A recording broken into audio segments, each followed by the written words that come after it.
Buenas noches, mi nombre es Edwin Leonardo Rojas Hernández. Vamos a desarrollar la segunda parte de la práctica laboratorio de física electrónica, donde vamos a hacer el montaje de un rectificador de onda completa, que es el que encontramos acá. Y vamos a hacer el montaje en el software Tinkercad que tenemos acá. Listo. Bueno, este montaje está compuesto por 4 diodos, una resistencia, un condensador. Para hacer las mediciones de la onda utilizamos el osciloscopio y le aplicamos un, un generador de función, que es el que nos suministra el voltaje al circuito, a la baquelita. Bueno, entonces nos dice primero, qué pena,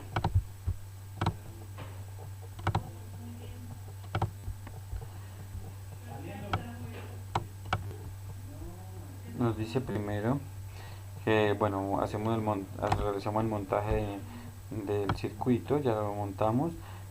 Primero conecte el osciloscopio entre el pin 1 y el pin 4 y dibuje la señal. Esta es la señal del osciloscopio entre el pin 1 y el pin 4 que lo observamos en el montaje. Acá lo observamos, donde observamos la onda sinusoidal, que vendría siendo esta. Luego nos dice que debemos montarlo en el pin 2 y dibujo la señal. Bueno, el pin 2 vendría siendo es con el condensador, ahí está mal formulada, qué pena, no lo cambié. Nos dice que en el pin 1 y el pin 2 de el condensador, y esta es la señal que obtenemos. Qué pena. Observamos la señal que obtenemos, que vendría siendo, está un poquito lento el internet.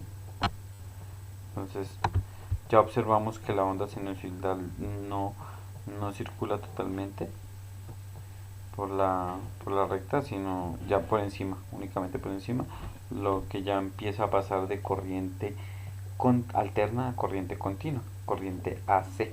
Pero pues acá vemos que todavía no está rectificado y la señal de corriente continua todavía no está rectificada.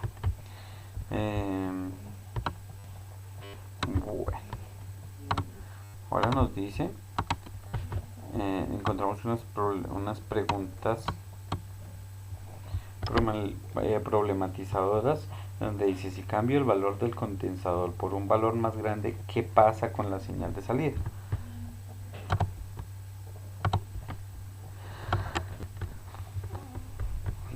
¿Qué pasa con la señal de salida? Entonces, pues la respuesta que di es: al aumentar la capacidad del condensador se evidencia que rectifica más la señal de salida, convirtiéndola más en corriente continua. Vamos a hacerlo en el aplicativo.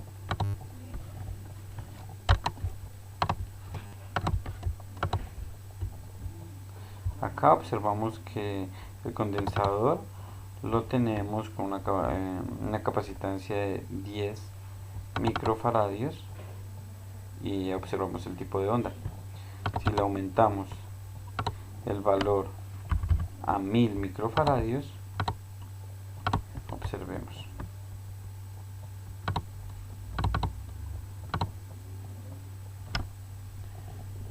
El internet está un poquito lento. Bueno, en instante lo podemos ir observando acá, donde ya tomamos los pantallazos del circuito. Esto es lo que va a pasar. Esto está con 10 microfaradios. Observemos la onda. 10 microfaradios. Y al aumentarle a 1000 microfaradios, observamos que la onda ya se encuentra rectificada. Miremos a ver si ya nos muestra el simulador. La cuestión es problemas del internet. Bueno, le aplicamos un voltaje de 10 voltios de 9 voltios al montaje.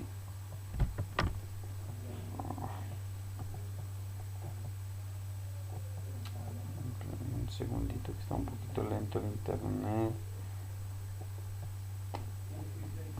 Bueno, mientras tanto podemos ir respondiendo las otras preguntas que nos dicen. Segundo, ¿qué papel cumple el condensador en el circuito? Dice, el condensador es como un filtro, ya que solo con el montaje de diodos y la resistencia no se logra obtener la corriente continua estable, mientras que al instalar el condensador con la capacidad adecuada sí se obtiene. Eso es lo que ya observamos. ¿Qué diferencia hay entre BPP, VP y VDSM? Bueno, la diferencia entre el valor pico, que es VP, dice es la punta superior de la onda sinusoidal, mientras el valor pico a pico es la suma de la onda tanto de la parte negativa hacia la parte positiva, y el VRSM, que es el mismo valor eficaz, es lo que obtenemos como la corriente ya final, el voltaje ya final que llega en este caso, digamos, a nuestros domicilios, a nuestras casas. ¿Sí? Entonces vemos un ejemplo, valor pico 220 voltios, es el máximo de la onda en la parte superior. El valor pico a pico es de 420 voltios, es la suma del valor máximo y el valor mínimo de la onda sinusoidal. Y como nos da el valor eficaz, nos da 155 voltios. Bueno, acá en nuestras casas nos llega a 120 voltios. Entonces ahí explicamos el circuito. Aquí ya observamos que al aumentarle la capacidad del condensador a 1000 microfaradios ya se convierte en un voltaje de corriente continua, corriente de AC.